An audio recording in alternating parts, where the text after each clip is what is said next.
I've known some people that have died from the coronavirus. I have to say, the sad part is there are more people that are protecting themselves in these protests. We pass out the masks, we pass out the hand sanitizer. Um, the other night they were here with saline solution in case there's tear gas, God forbid. They have the goggles.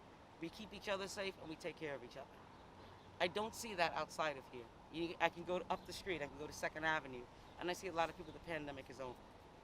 The pandemic is past. Or they're just like our president, they're just sick of dealing with it.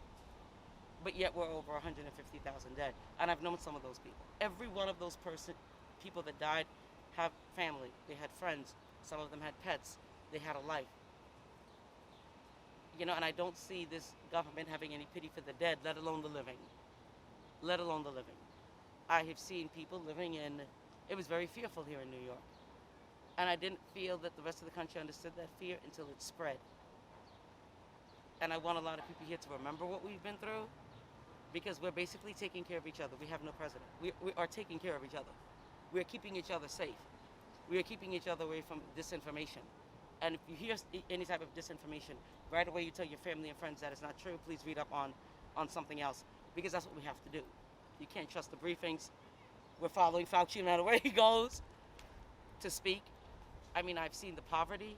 I've seen there's a food organization that feeds people that are in need. I was talking to my family in South Carolina, and I was assuming it was national. And then I found that it was only on a state level. And my aunt was like, they people here that need help. And they don't have that help. So I'm very thankful to be living in New York. But in the same sense, I think of all those other people that are 4 months behind in rent, but the money's not just going to come. I think of the food. I see lines for the food kitchen, which has been wonderful in other states, that are miles long for food. And it's very upsetting because these people were workers. They were going out there working. You can't go back to jobs where there are no jobs. And contrary to Ivanka Trump, you can't just, find something new. When you still have to pay rent, when you still have to eat. Many people have families. So how are you going to do that if the government is not willing to help you? They're not willing to help subsidize maybe your schooling or the new vocational or any type of trade school or tech school. They're not willing to help you. It's help yourself, but with what? And there's so many holes in our government, but it's gotten far worse. And I guess when I don't know how poor people are fiscal conservatives, because every single program that could help you now is not available, and they're not funding those programs to help you. They don't want to get political, but I had the pandemic. You see a lot. You see a lot, and I see it all over the country. And you see the depression, and then I start thinking about, God forbid, the suicides, because that's right around the corner. And it's not because of the pandemic; it's because of how this country has just really destroyed the response to the pandemic, and it's made it far worse than it could have been.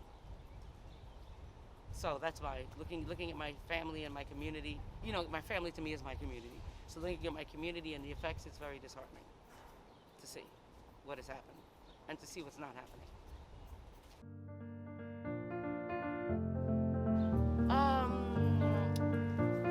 I try to have nothing steal my joy.